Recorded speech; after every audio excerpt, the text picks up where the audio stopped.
This series contains adult language and includes content that some listeners may find disturbing. Listener discretion is strongly advised. From Murder Creek Media, this is Skeptical. I'm your host, Neeli Faulkner. This is Season 1, Episode 11.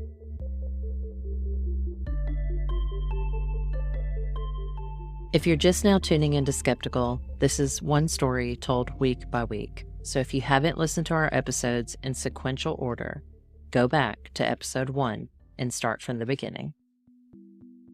Last week on Skeptical. I mean, did she specifically ask you to say that this is the story that happened? Basically, yes, ma'am. He was not even supposed to be in Coosa County. He said he was over there for 11 months and didn't even have a charge in Coosa County. And I said, for this right here, for testifying in the Barnos murder trial, he said yes. Whenever he got back, that Bobby acted like she was really mad at him and said, now you're going to have to do this and this and this. I feel intimidated all the time. I mean, when you arrest someone in Tennessee at your home and fly them back in a private jet and land in a cornfield in Rockford, I didn't know anything. I was scared. I was scared shitless. Kim, are you there? I'm here. Okay, so first off, I want to let you know that the call is being recorded. But Okay. I have some really super duper exciting news that I've already told Christina about. Mm-hmm. You know how you've written to Reasonable Doubt like 1,500 times? Yes. They contacted Christina through Daniel's Facebook page, Uh-huh. and so I contacted her and talked to her about the case, and they're probably going to cover Daniel and Tony's cases on their next season. Oh my God! Girl, you sound like me. You sound like me when I got that message. I'm Reasonable Doubt on ID channel. So I filled out like, I don't know how many things. Every time we get a new piece of anything, you know what I'm saying? If it crosses my mind, I just, go in there and Neely's done the same thing too. And they contacted, who's that contact? They contacted me through Daniel's Contacted, page. I'm shaking right now. Contacted Christina through Daniel's Facebook page, and they're probably going to cover Tony and Daniel's case on the next season. I can't believe, yeah. Because I've even messaged the detective Chris Anderson. He's from Birmingham, and I have him on like his personal page, and I've even, so there's going to be a third season. You know what I'm saying? And I've yeah. It was a warm, overcast afternoon in Atlanta as I paced back and forth across the polished tile floors of a Holiday Inn lobby after a long day of work and travel. I was anxious, not just because of my hectic schedule, but because Daniel's case was always on my mind. It felt like a weight I couldn't shake, no matter how far from home I went. And then, as if the universe sensed it, I received an urgent text from Christina. She had just checked her phone and found a Facebook message from a woman named Alex. At first glance, it seemed random, possibly spam, but then she realized it wasn't. Alex claimed to be a producer for Reasonable Doubt, a show that our friend Kim had been contacting for months, pleading for them to take a look at Tony's case. If you're not familiar with Reasonable Doubt, and I wasn't, it's one of those true crime shows on Investigation Discovery, but this one has a twist. It's led by two main characters, a retired homicide detective, Chris Anderson, and a defense attorney, Fatima Silva. Together, they investigate cases of individuals who claim they've been wrongfully convicted. The show doesn't just give them a platform. It offers real, tangible help. Because after they do their investigation, if they find merit in the inmate's claim of innocence, they provide a private investigator to dig deeper. It's a lifeline for those who feel trapped in a system that's left them far behind.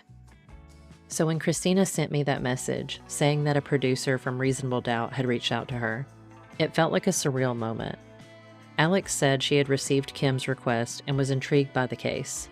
It was clear this wasn't an automated response or a generic brush-off. It was real, and Alex really wanted to talk.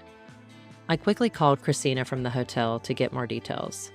She explained that Alex was genuinely interested in the case but wanted to learn more before making any commitments. She asked if Christina could provide producers with more information about the case, especially around the evidence, or lack thereof, that had been used to convict Daniel. Christina asked me to contact Alex. She thought that because of all the research I had done, I was probably the one best suited to lay out the case for Alex. I did what Christina asked. I called Alex and I put everything I had out there. I told her about the altered firearm story, about how those charges were dropped and maybe it was just a ruse to get other evidence against him, about Daniel's claims of sexual abuse, about Tony's supposed confession, all about my search for the murder weapons, that I had driven the route from Consolidated Pipe and the timeline didn't match up, everything I had on Bobby Casper's involvement, about all the jailhouse informants, about Richard Edge's written affidavit and the people I talked to after that gave new recantations, and how we got those stories written down and notarized, and all about the attorneys I had talked to, and every little shred of documentation I was able to get my hands on. I told her everything.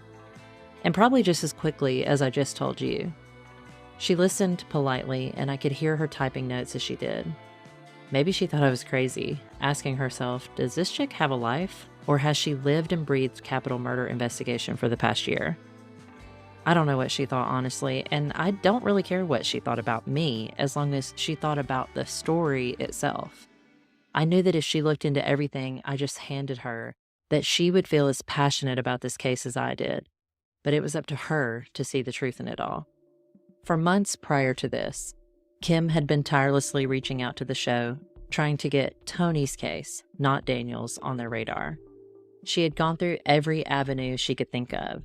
Letters, emails, social media campaigns, personal messages to centers of influence, hoping someone, anyone, would listen.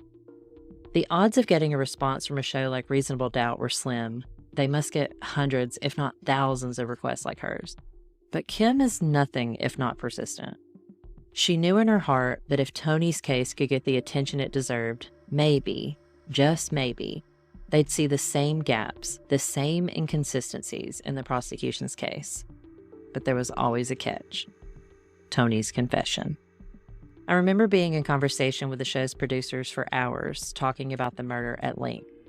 At the time, my primary focus was on Daniel, but I couldn't shake the feeling that Tony's story was just as important, and that they deserved to be looked at together. After all, both cases shared similarities in how they were handled. The rush investigations, the lack of substantial evidence, the Bobby Casper connection.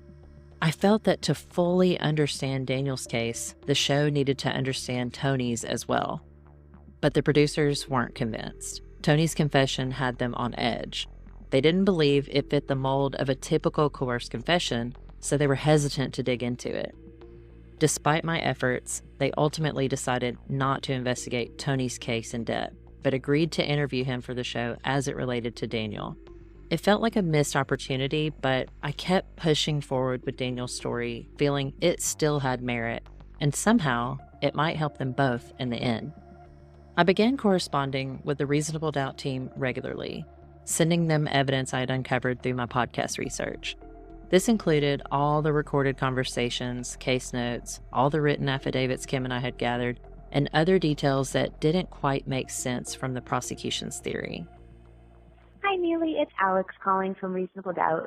Sorry it's taking me so long to get to your emails. I wanted to ask you a quick question. If you can give me a call back anytime, I'd really appreciate it. Thanks so much. Talk to you soon. After a few weeks, producers were ready to start filming. Although I had corresponded with producers to provide the case information and new evidence, I did not personally appear on the show, which means I was not present at filming. Instead, Daniel's wife, Christina, and his friend, Scott, filmed a short segment with producers prior to Anderson and Silva doing their investigation. Before filming, both Christina and Scott had lengthy conversations with the senior producer about the case and all the evidence I had sent in. They were feeling really good about what the show would find, and even better about Daniel having a private investigator join his team.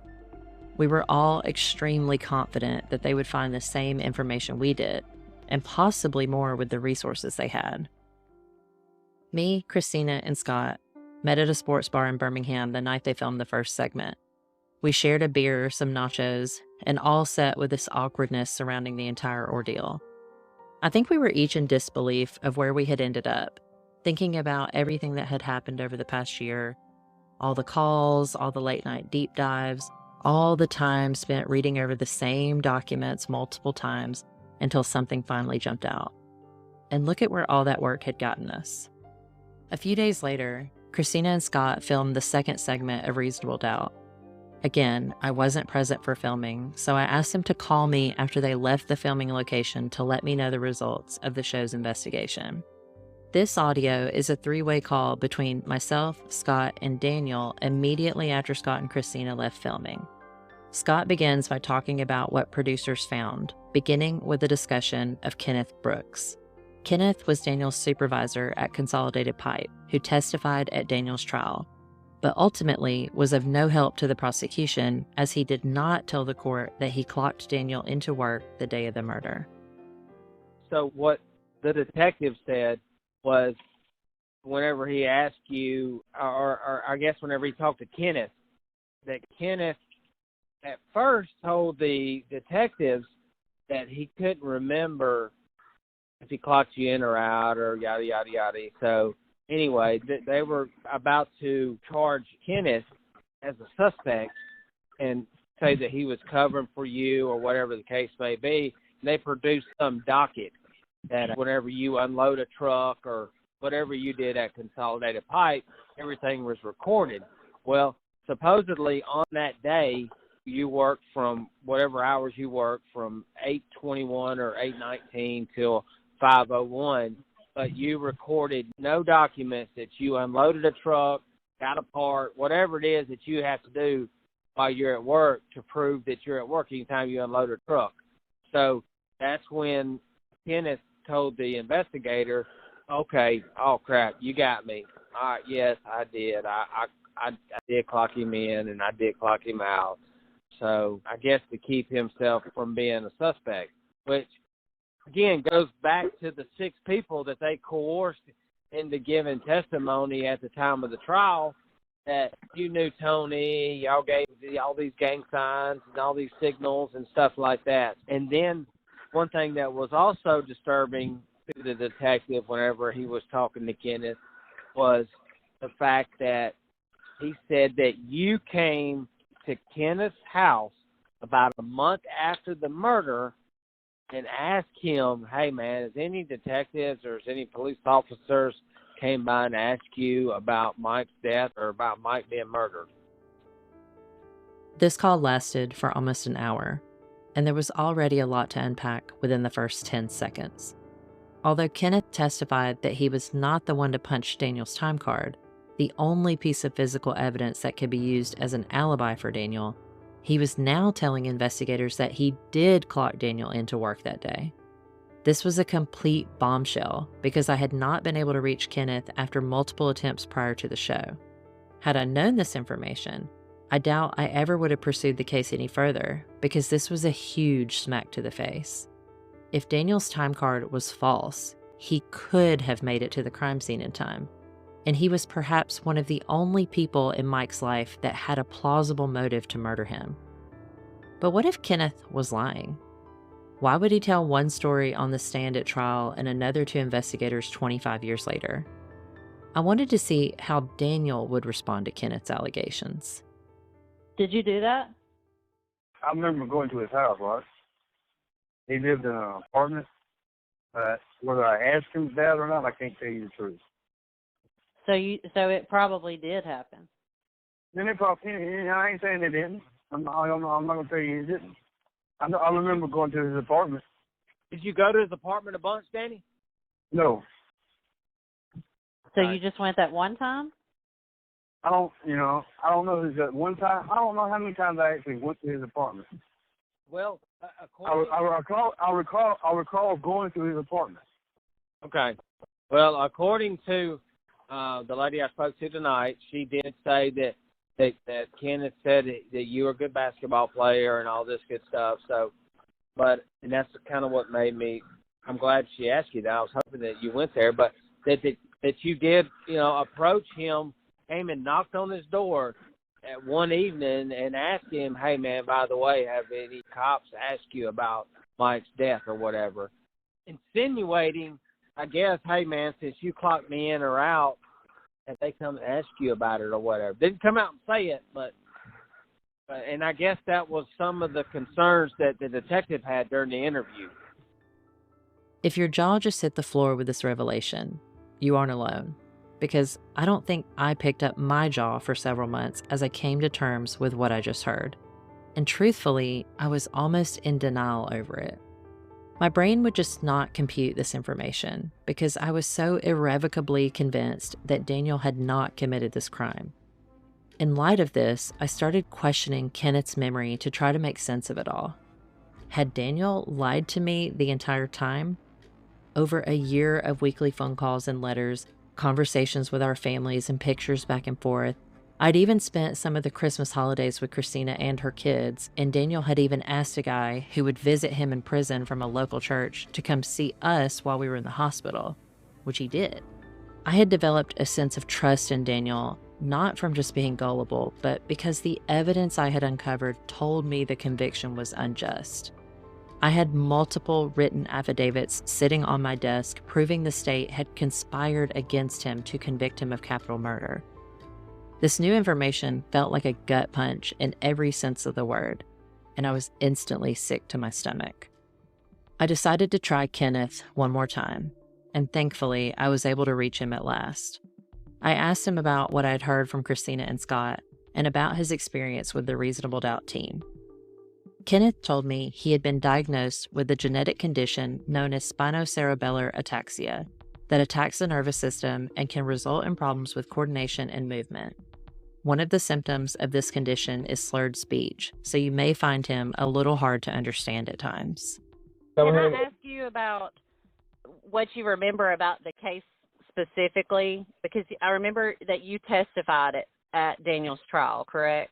Oh, yes, ma'am. And at first they was thinking I was a suspect, man. They was coming by my house or watching me, and I was scared, man. These people was coming by my house all the time and watching me from a distance, and I couldn't understand what was going on with this. And they thought something about I drove a brown Nova. Somebody told them I had a brown Nova. That's not true.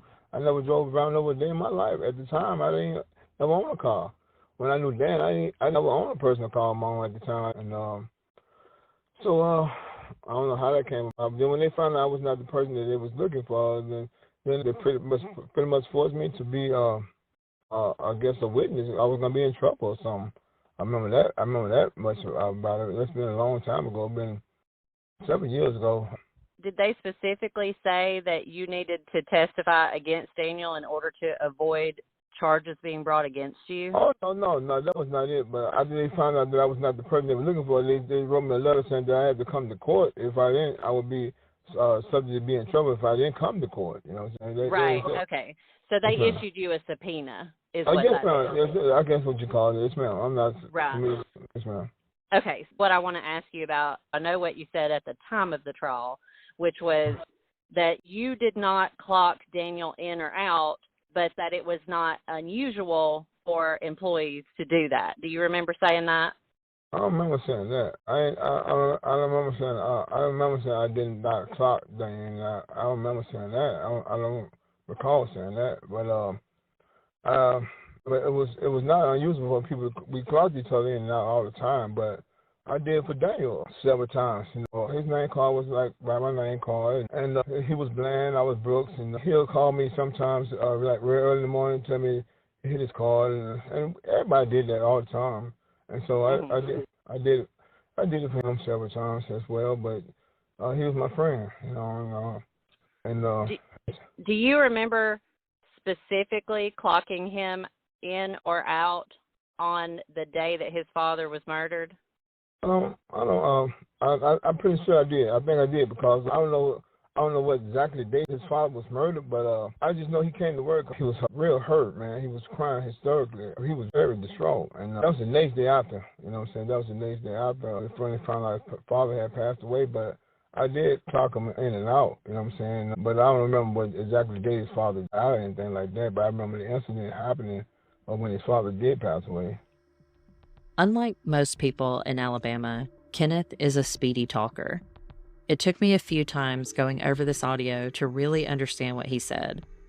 In case it was difficult for you to understand his speech, Kenneth said investigators had come to visit him at his home to ask him about the Bernays murder, of which he knew nothing about. He said they came to his home several times, and he felt like they were watching him from a distance, even accusing him of driving the brown Nova. It's unclear to me why Kenneth would have ever been considered a suspect because he lived in Jefferson County, not Coosa County. His drive from work to Mike's home was over an hour and a half, and chances are he had never even met Mike. He was simply Daniel's supervisor at the warehouse and would sometimes play basketball with him. When I asked Kenneth whether or not he clocked Daniel in and out the day of the murder, he couldn't remember a date specifically, but he believed he had been the one to clock Daniel out because when Daniel returned to work, Kenneth says he was distraught over his father's death. Just as the juror I spoke with in our first episode, Mr. A, told me, Kenneth says employees at Consolidated Pipe would punch their coworkers in and out frequently, and he had done it for Daniel on multiple occasions. I also asked Kenneth about the logbook Scott had described to me in our conversation, and here's what he had to say. You know, see what got, I think what helped got Dan in trouble was this. So a lot of times when I clocked Dan in and I was at work, he didn't show up to work at all. Some days he'll show up himself when I clock him in, but he'll come to work later on that day, you know what I'm saying, a lot later, and he already been clocked in, so he'll clock himself out or whatever. But then some days he won't come to work at all, and I'll clock him out. And so, but the day they claim that his father had passed away. See, we was ticket pullers on the counter. Danny was on the left counter, I was on the right counter. We was good buddies, and we pulled tickets. And Dan hadn't pulled a ticket at all that day. If we had here, he hadn't pulled a ticket at all that particular day. So that's, I think, was kind of like his demise, and I was hurt about that because even though I clocked him in and out, but he didn't pull no orders. See, you don't think about that, the fact that you know, if you're working that day, you got to pull tickets and write your, you got to write your the PO number, the where it's going, who the company is, all that information you got to log down in the book, and you got to log your initials down. And he was not written down on the book all day long. And, so that's based on what the investigators showed you, correct? When you're talking about this work log, they showed you a piece of paper. Is that right? Well, they had the books. You know, right then you had big old books and stuff. They had a copy of the book itself, and I think that was something that was brought up some kind of way. Again, this audio may be a little hard to understand, but Kenneth is describing a logbook that was used by the team at Consolidated Pipe to track customer orders being pulled throughout the day. Keep in mind, this was during a time before computers were all over warehouses. There were no laptops or iPads anywhere in sight, so employees would physically log their name in a logbook each time they pulled a customer order. So even if Kenneth clocked Daniel in and out the day of Mike's murder, Daniel could have logged his signature in the book for that day, proving he was at work. But if the logbook exists and his name is not in it for that day, well, it would prove his time card as unreliable. The logbook was something I had never heard about prior to Reasonable Doubt. I'm not even sure if the show's team realized the importance of it because there was no discussion about it after the fact. I looked back at Daniel's case files and reviewed the exhibits listed in evidence to see if it was there, but there's no mention of a logbook of any kind. The only evidence submitted to the court by the prosecution from Consolidated Pipe was Daniel's time card. I'm not sure if Daniel realized this at the time or not, but if this logbook exists and it contains Daniel's signature, it may be considered a Brady violation. When referring to the law, a Brady disclosure comes from a 1963 Supreme Court decision in the case Brady v. Maryland, in which it requires the prosecution to submit evidence to the defense that may be favorable to the defendant.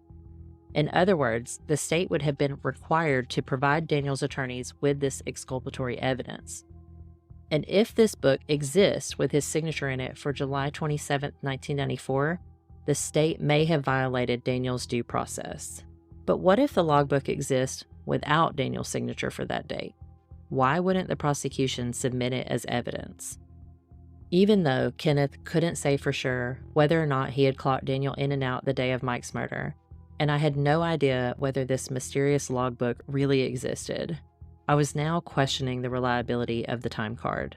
It had been the only physical piece of evidence I had suggesting Daniel was innocent, so if I was still venturing down that path, I had to rely on the recantations of the jailhouse informants.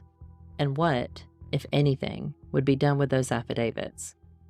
Would they ever make their way to a courtroom? Next week on Skeptical. So I believe that's true, but as far as what information you would need besides him saying, yeah, I was offered a deal, and you showing on his record that makes a difference in front of juries as to how credible the information they're providing. Mm-hmm. And that's what makes it such a big deal. No one's ever contacted me or anything. And like I said, I've followed you for a long time, and I just never felt like, I was like, well, it's kind of over. It's a done deal. There's nothing I need to say. But I don't know, the older I get, the more I thought about it. And I was like, well, maybe I should say something. Skeptical is a production of Murder Creek Media. It's created, written, and narrated by me. Our associate producers are Emily Christie, Tony Forbes, Camry Council, Lauren Powell, and Chantrice Martin. Special thanks to Bailey Dollar and Clarissa Rambo. You can find out more about us and our work by visiting murdercreekmedia.com. If you're hungry for more, consider joining our premium subscription on Spotify. Unlock exclusive access to unaired content, including extended audio interviews and host commentary, offering a deeper dive into the cases that grip your curiosity. You can also join the conversation online by searching our social handle, SkepticalPod. If you like this episode, we'd love to hear from you. Leaving a review helps us grow and improve, making sure we can continue to bring you the content you crave. Every rating, comment, and share helps others discover our show. Remember, every voice matters in the pursuit of justice. Keep questioning, keep advocating, and together we can make a difference.